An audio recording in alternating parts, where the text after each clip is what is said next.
Les amis, bienvenue, j'espère que vous allez tous très bien, très content de vous retrouver pour cette nouvelle vidéo. Match nul de partout entre le Bayern et le Real Madrid à l'Allianz Arena, les hommes de Thomas Tuchel et de Carlo Ancelotti qui se quittent donc sur un score de parité.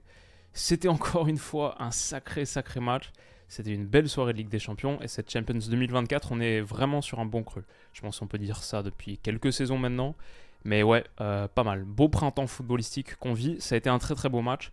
Et le score arrange plutôt le Real. Pour moi, ça me fait un petit peu penser à City, Real City au Santiago Bernabéu l'autre soir 3-3. Bon, finalement, on a vu comme ça a tourné, mais ça ressemble, c'est sûr, à un bon résultat à ramener de Bavière pour les partenaires de Toni Kroos qui a été excellent. On va en reparler. Bon, un peu moins Kim Min-jae en défense centrale, et il y a un truc qui ne trompe pas. Au coup de sifflet final, là, au moment de la communion avec les supporters, je ne sais pas si vous avez vu, mais coup sur coup, Harry Kane et Manuel Neuer ici viennent dire un petit mot, un petit message de soutien à Kim Min-jae. Voilà, il a été fautif sur les deux buts. Ça n'a pas été évident de remplacer Matthijs de Ligt qui était forfait. C'est vrai qu'il était sorti en boitant avec un truc. Est-ce que j'ai la petite image là à vous montrer? Un petit quelque chose au genou là, ouais. Et il a été aperçu en tribune, donc il n'était même pas sur le banc au moment du coup d'envoi. Pas de Matthijs de Ligt et donc une charnière centrale avec Dyer et Kim Min-jae. Ça a été assez problématique, ouais, pour le Bayern qui regrettera de ne pas avoir rapporté un meilleur résultat, de ne pas avoir décroché un meilleur résultat à la maison dans une rencontre qui fondamentalement, on va le dire, a été équilibrée. Pour moi, le de partout, il n'est pas particulièrement choquant. Ça finit 14 tirs à 10, possession c'est quasiment du 50-50, ça ne veut pas dire grand chose, mais tirs cadrés 5-4. Surtout, ce que je veux dire, chaque équipe a eu vraiment ses temps forts. Et dans l'ensemble, ouais, je trouve que c'est une belle première manche qui nous set up un sacré retour. 8 mai, mercredi 8 mai, le retour à Madrid. Ça risque d'être un match assez excitant. Ouais, l'ambiance au coup d'envoi aussi, c'était costaud. En mémoire du Kaiser Franz, bien sûr, Franz Beckenbauer, décédé cette année. Juste, bon, magnifique stade, magnifique ambiance de coach que j'apprécie bien. Ouais, Thomas Tuchel pas mal décrié, mais honnêtement, ces ajustements, par exemple, à la mi-temps, ont été décisifs. Ça a été une super partie de foot. Et donc le Bayern se présentait dans son 3-4-2-1, Musiala et Sané sur les ailes. Beaucoup de choses à dire sur ces deux qui ont permuté à la mi-temps, ça a été assez efficace. Thomas Müller en 10, donc c'était lui titularisé et pas de Rafael Guerreiro pour doubler sur le côté avec Mazraoui comme on avait vu contre Arsenal. Kicker donc s'était trompé. Notre prono aussi, on s'est trompé, mais ça va, on n'était pas si loin. On avait dit 3-2 pour le Real, ça finit 2 partout. On avait dit Vinicius et Kane buteur, pas forcément les plus difficiles à trouver, mais ça aussi. Par contre, le 11, donc, on n'avait pas, comme on pensait, Rafael Guerreiro. C'était Musiala qui va changer de côté. Kim Min-jae et d'ailleurs la défense centrale. Ok, ça c'était l'autre deuxième petite surprise au moment des annonces. Et côté Real Madrid, Nacho titularisé en défense centrale à la place de Tchouaméni, donc Camavinga sur le banc. Tchouaméni en milieu défensif en 6. Sinon, du classique, Lucas Vazquez avec la suspension de Carvajal. Et sinon, tous les autres gars qu'on attendait. Ça commence très fort pour le Bayern. Franchement, ils font passer un sale quart d'heure. Littéralement, le premier quart d'heure est compliqué pour le Real. Je vois par exemple cette idée d'être à deux, Vinicius et Bellingham, pour couper l'accès au tandem du milieu de terrain du Bayern, Leimer-Goretzka. Bon, Goretzka se décale tranquillement pour aller trouver une passe oblique là. Aucune réaction de Jude et Vinicius, qui semblent un petit peu être en mode attirer la première passe, laisser la première passe. Ok, Tourelle applaudit, la solution a été trouvée, elle n'était pas si compliquée, mais derrière c'est assez facile pour le Bayern de dérouler. Elle est un peu inquiétante cette première séquence, aussi vite pour le Bayern. Mazraoui en latéral gauche, où il avait été excellent sur les dernières rencontres, notamment contre Arsenal, trouve à l'intérieur Harry Kane. Harry Kane, sa déviation là en une touche, elle est sublime, dans l'espace qu'il faut pour Sané, grosse occasion. Le Bayern, voilà, on joue depuis 39 secondes, le Bayern peut être à 1-0, Lunin sort une belle parade. Mais aussi derrière, je vois un Real un petit peu en souffrance psychologique, un petit peu de nervosité, de stress face aux 75 000 supporters peut-être de l'Allianz Arena, ce début de match très chaud. Nacho, ça passe. Justement, elle est un petit peu molle. Tchouaméni derrière, c'est coupé par, pour le coup, une bonne intervention, une bonne anticipation de Kim Min-jae. Ça va pas forcément être l'histoire de son match face à Vinicius, mais là, il surgit bien. Et derrière, le Bayern peut aller dérouler. Kane, encore une fois, il met un super ballon à Sané, comme il y a quelques minutes. Mais Sané manque un petit peu de justesse dans sa prise de balle. Peut-être vous vous souvenez de cette action au bout de 7 minutes. Il doit mieux la prendre pour aller finir vraiment en 1 contre 1. Son contrôle n'est pas suffisamment bon. Voilà, Rudiger pour revenir. Et à la fin, la tentative est beaucoup moins dangereuse que ça aurait pu être. Ce qui, je veux dire, a été un petit peu à l'image du match du Bayern. Ils ont généré pas mal de choses, créé beaucoup de choses, notamment en seconde mi-temps quand ils mènent à 2-1. On va en reparler.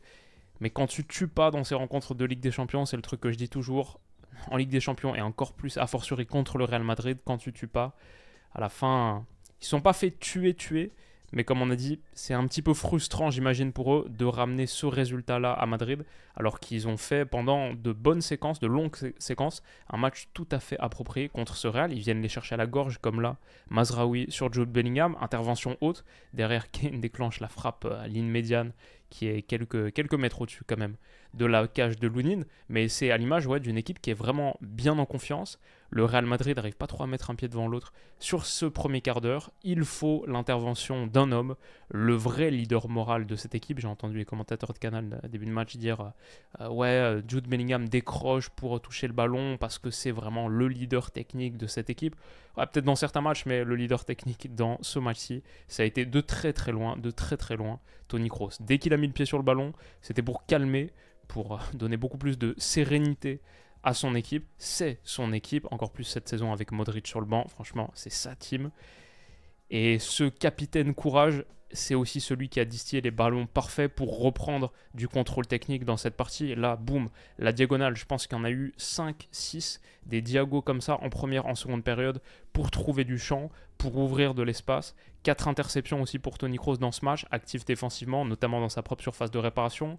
Et 3 passes clés, donc les passes qui précèdent un tir, dont une passe décisive. Ouais, je vais dire, pour moi, Vinicius plante un doublé sur ce match, mais c'est l'homme du match côté madrilène. Il a été énorme et le fait qu'ils prennent et mettent le pied sur le ballon, mais aussi prennent le contrôle de ce match, prennent un petit peu ce match par les rênes, encore une fois, en étant omniprésent dans la circulation et dans la transmission autour de cette période 20e minute de jeu, c'est ça qui remet le Real Madrid dans le match. Si vous regardez, si vous revoyez le match, je pense qu'il y a juste besoin de voir cette première période, cette première demi-heure du Real qui souffre pendant un bon quart d'heure, et après, qu'est-ce qui se passe? Toni Kroos touche 3, 4, 5 ballons, reprend le contrôle de la partie, calme le tempo et le Real revient dans le match. Comme quoi, ça se joue à pas grand-chose. Encore une fois, ici, on le voit ici en décrochage, là, décroché, touché. Il a touché, je pense, une vingtaine de ballons sur 8-9 minutes de jeu à ce moment précis. Ok, Vasquez tout de suite le retrouve. Ça a été vraiment... parfois, on a senti qu'il y avait des ballons chauds, que c'était un petit peu chaud dans les pieds madrilènes. Mais tu sais que quand tu as Toni Kroos derrière pour absorber un petit peu de pression, il le cherchait systématiquement. Et là, on voit, encore une fois, ça joue vers Kroos. Valverde, il va. Non, Kroos face au jeu, t'inquiète, je prends le contrôle de la situation. Et c'est là, bien sûr, qu'intervient le premier moment de lumière du match, en tout cas côté madrilène. Vinicius, l'appel contre appel. Kim Min-jae, il est beaucoup trop loin sur son intervention, en décalage. Donc, il monte sur Vini, mais trop tard, avec trop de vitesse. Donc il est totalement pris par cet appel contre appel. Et Kroos est en train d'indiquer avec son bras. C'est encore plus visible sur l'action en live, si vous avez les images. Mais Kroos indique, il dit « Ok, c'est l'heure de prendre la profondeur ». Vinicius change de direction. La passe, c'est pas qu'elle est facile, mais il y a l'espace pour la mettre. Parce que cette ligne, c'est totalement déformée. Mais par contre, la manière dont elle est dosée, le dosage de cette passe, il a vraiment sorti le putter là.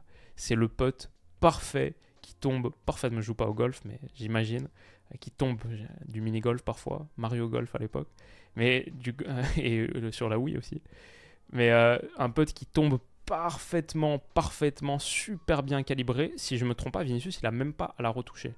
Peut-être une fois, peut-être une touche de balle quand même.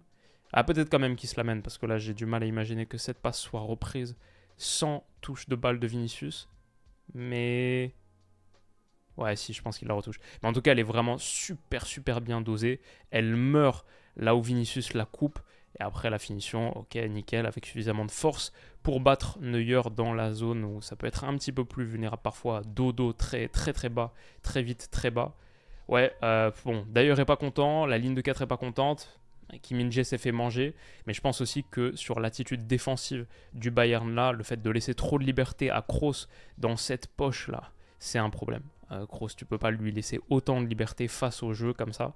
Et ça a été un petit peu trop facile, un truc que j'aime bien, la réaction de Lucas Vazquez, qui va tout de suite célébrer avec Kroos, pas avec Vinicius, il se jette sur lui. Ouais, personne ne s'y trompe, Vinicius a bien fini l'action, Vinicius a fait un top match, mais c'est Kroos, ici, qui a tiré les ficelles et qui a trouvé la passe parfaite, parfaitement dosée, et la petite incursion aussi, mais ouais, c'est très très mal défendu, clairement, de la part du Real Madrid. On se quitte là-dessus quelques instants, et on se retrouve ensuite pour parler du reste du match. Alors les amis, un petit mot pour le sponsor du jour, NordVPN. Je pense qu'à ce stade, vous commencez à bien connaître NordVPN pour tout ce qui est sécurité. Mais il y a un truc supplémentaire que j'utilise depuis de longues années maintenant et qui est assez utile quand on est fan de foot, c'est de pouvoir changer de pays, se connecter sur des serveurs d'un autre pays. Là, je suis aux Pays-Bas. Si je me mets en Belgique, j'ai désormais accès à ce petit site magique RTL Play qui offre des matchs, notamment de Ligue des Champions en clair. Pour voir du foot en clair, aujourd'hui en France, c'est un peu compliqué. Avec NordVPN, vous avez accès en gros à ce que le monde offre de meilleur sur Internet. En Albanie, par exemple, si on se connecte en Albanie, apparemment, il n'y a pas de pub sur YouTube. Peut-être que je ne devrais pas vous le dire, mais apparemment, c'est le cas. Donc voilà, plein de possibilités. Si vous suivez le lien en description, vous avez accès à 4 mois offerts pour un total inférieur à 3 € par mois. Sur un abonnement de 2 ans, ça fait moins de 3 € par mois pour ce qui est un super service que moi j'utilise depuis très longtemps. Donc je vous le conseille sans réserve et c'est accessible avec le lien en description nordvpn.com/wilouvpn. Ok les gars, on est de retour et je dois dire pendant la coupure pub, j'ai pu aller checker sur Twitter une petite vidéo de la passe de Kroos. Non, Vinicius la touche pas. Elle est parfaitement déposée. Donc la première intuition était la bonne. C'est juste une passe magnifique. Et ouais, un geste de lumière, de grande classe pour permettre au Real Madrid de prendre les devants dans ce match. Derrière, Thomas Tuchel, et j'ai bien aimé la prise de vue à l'Allianz Arena, parce que d'habitude, c'est pas un stade où j'aime beaucoup regarder des matchs. C'est filmé un petit peu trop bas à mon goût. Mais là, c'était un petit peu plus grand angle que d'habitude, que les matchs de Bundesliga par exemple, et du coup on voyait un petit peu plus de choses malgré le fait que ce soit bas. Et par exemple on voyait énormément les bancs, on voyait beaucoup Ancelotti, Tuchel constamment. Donc ça moi j'aime bien, c'est intéressant, c'est généralement des bons indices pour lire un match. Là je l'ai régulièrement vu demander à son bloc, donc en possession, de monter haut, vite, d'être très haut. Il le dit ici à d'ailleurs, il le redit là sur l'action, il faut monter. Il veut chercher à étouffer le Real Madrid pour qu'à la perte, le Bayern soit très haut dans la moitié adverse, puisse contre-presser. Et ouais, ça a bien marché sur les 15 premières minutes. Derrière, c'est un petit peu moins ça. Kroos, en pleine surface, encore une fois, une interception. Il a été décisif dans absolument toutes les phases du jeu. Là, celle-là, il faut la faire sur Leimer. Elle n'est pas évidente. Et ouais, c'est Tchouaméni aussi. Je pense que Kroos, bien sûr, on a beaucoup parlé de lui. Tchouaméni, quelques interventions décisives, comme là. Après un début de match compliqué avec sa perte de balle, là, qui donne lieu à l'action, la grosse occasion pour Leroy Sané. Derrière, sinon, il y a eu vraiment des beaux gestes de Tchouaméni. Défensivement, il était costaud. Et ce que j'aime bien avec ce Real, un circuit fort, je dirais, c'est un petit peu celui-là. Récupération de Tchouaméni, interception. Kroos pour la première passe de dégagement pour se sortir un petit peu de la contre-pression, du gegenpressing bavarois, ou adverse tout simplement.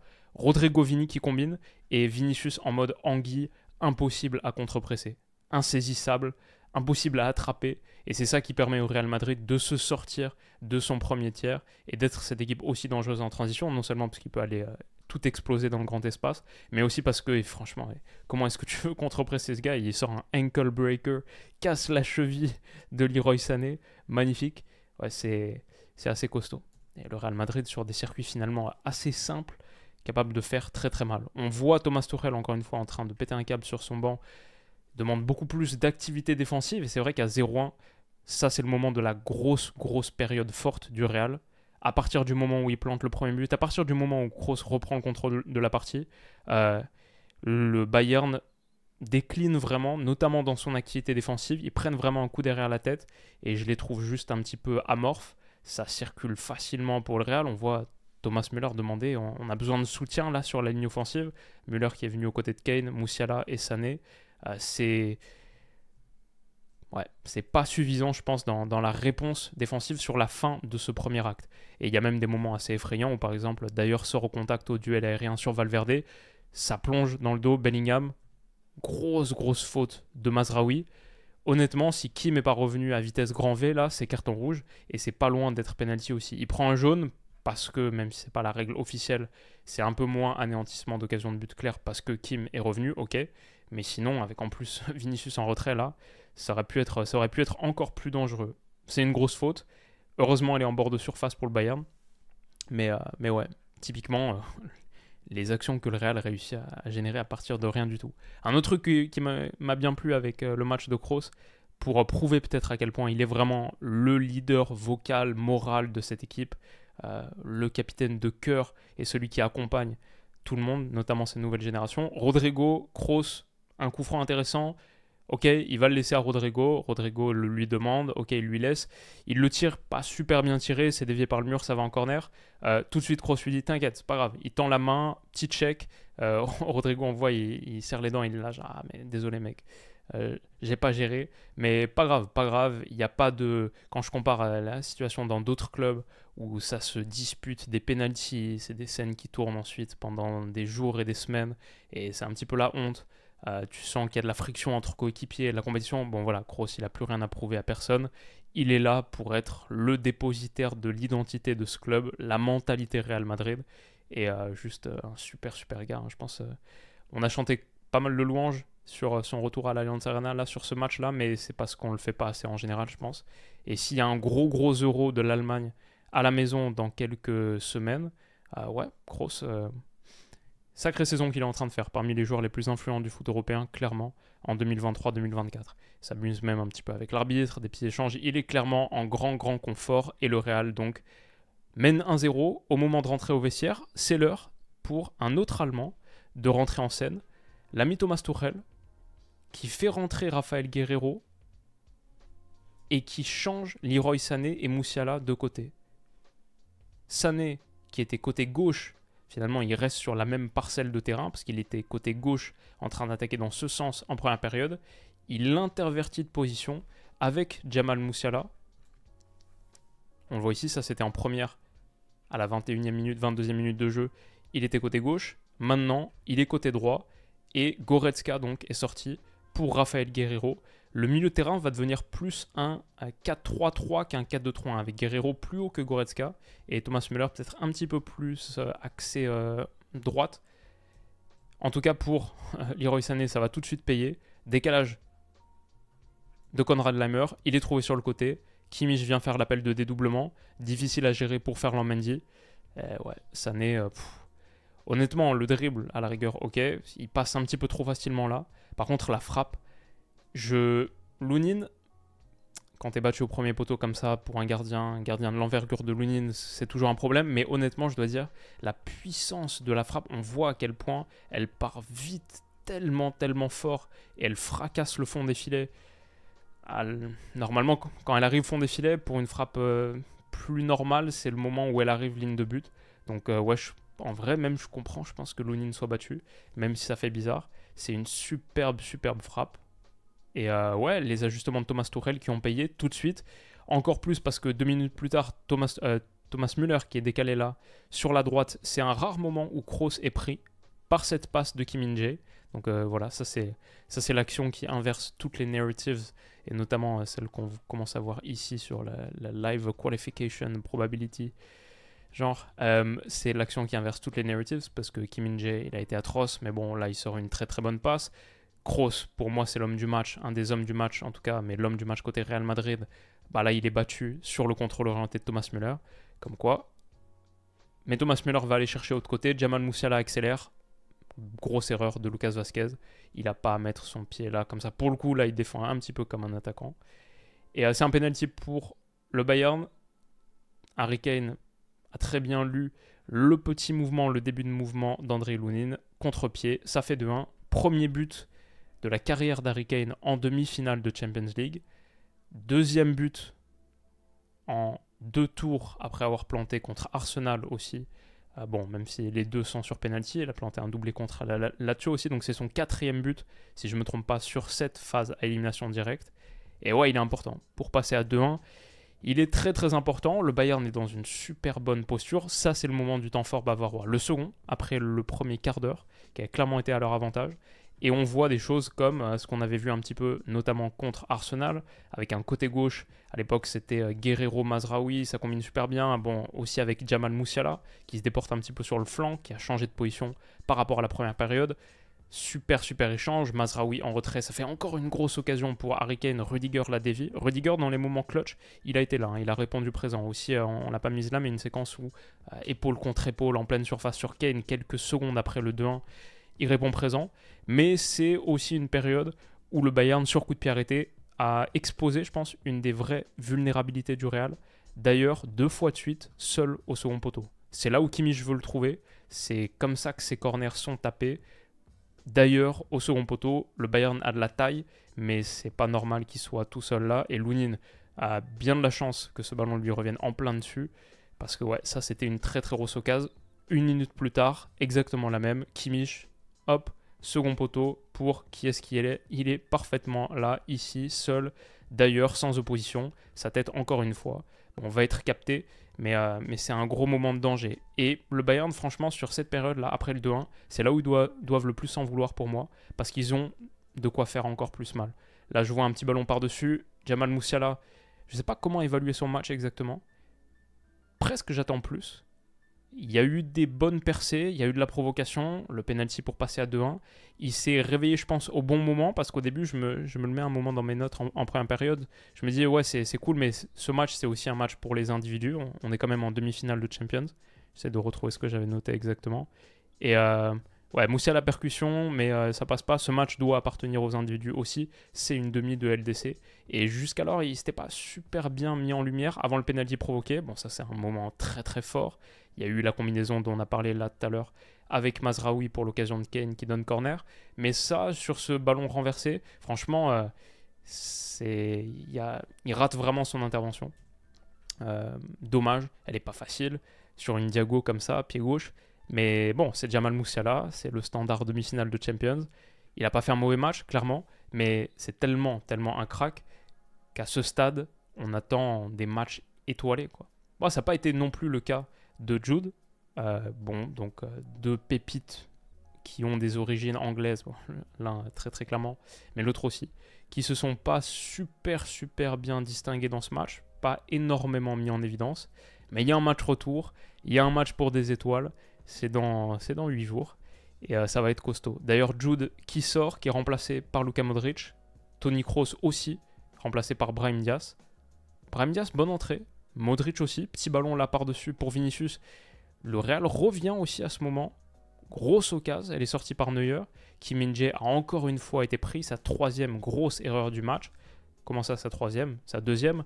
Non, parce que la 3e arrive. Sur ce renversement de Tchouaméni, Vinicius, encore une fois, extrêmement dangereux. Ouais, bon bah, quand je pense que c'est ce geste-là qui est sublime, qui a aussi son double contact qu'on n'a pas mis là, pour provoquer une faute bord de surface, ou un petit peu plus longue ligne de touche là, qui était assez hardcore. Et ce geste, franchement, il est très spécial.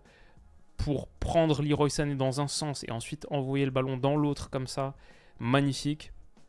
Il mérite aussi d'être homme du match. On a beaucoup parlé de Kroos, mais Vini, ce qu'il a fait, ouais, c'est aussi un match calibre man of the match. Je me demande, j'imagine qu'il a été élu, vu qu'il a planté un doublé à la fin. J'imagine c'est lui qui a eu le petit ballon argenté là. Mais ouais, moi je l'aurais partagé, je l'aurais coupé en deux, sorti la scie circulaire et j'aurais coupé en deux entre Kroos et Vinicius sans doute. Rodrigo donc provoque le penalty, c'est certain. Ce qui est certain, c'est que je l'aurais pas donné ce petit trophée à Kim Min-jae. Malheureusement pour lui, son intervention, non, il n'a pas pris le ballon, clairement pas. C'est assez barbare, hein. Il n'y a pas grand chose à dire. C'est pas une intervention calibre demi-finale de Champions. Il se fait prendre, Rodrigo célèbre parce que c'est clair et net. Aucun appel à la VAR dans ce match.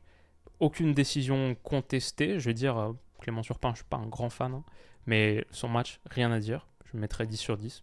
Quasiment, je n'ai pas souvenir d'une mauvaise décision. Toutes les bonnes ont été prises sans contestation parce qu'elles s'imposaient.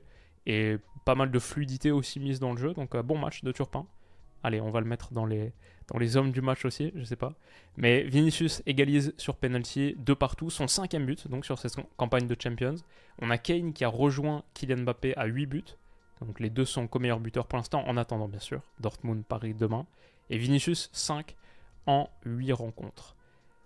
Derrière Brahim Diaz, bonne entrée comme on a dit, il fait mal à Mazraoui, mais il y a eu des gestes de grande classe pour finir, parce que c'est un match de Champions League 2024, parce que le niveau de performance en ce moment sur la planète foot est très très costaud. Mazraoui, son retour là, il est averti, il est en bord de surface, on joue les 5 dernières minutes, il a fait face à des accélérations dans son couloir tout le match, il a dû monter, descendre, il sort un tacle magistral sur Brahim Diaz, parfait.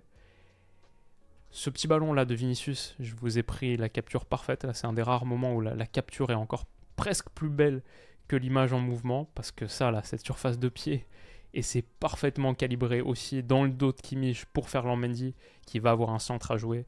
Il y a eu des moments de vraie brilliance, de grande classe. C'est la Champions, c'est une demi. Le résultat, je pense, est assez défavorable pour le Bayern, mais comme il l'était pour le Real Madrid l'autre soir au Santiago Bernabéu, à 3 partout.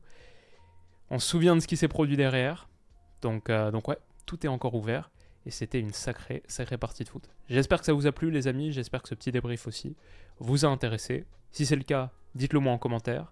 Bon, moi je vais me coucher parce que demain c'est une journée où je produis 2 épisodes de retour qui vont sortir cette semaine. Et on a encore 20 épisodes à faire d'ici 5-6 semaines. Donc c'est costaud, mais normalement tout rentre dans le planning. J'ai hâte de vous montrer ça. Voilà, j'espère que vous avez passé un bon moment dans ce match.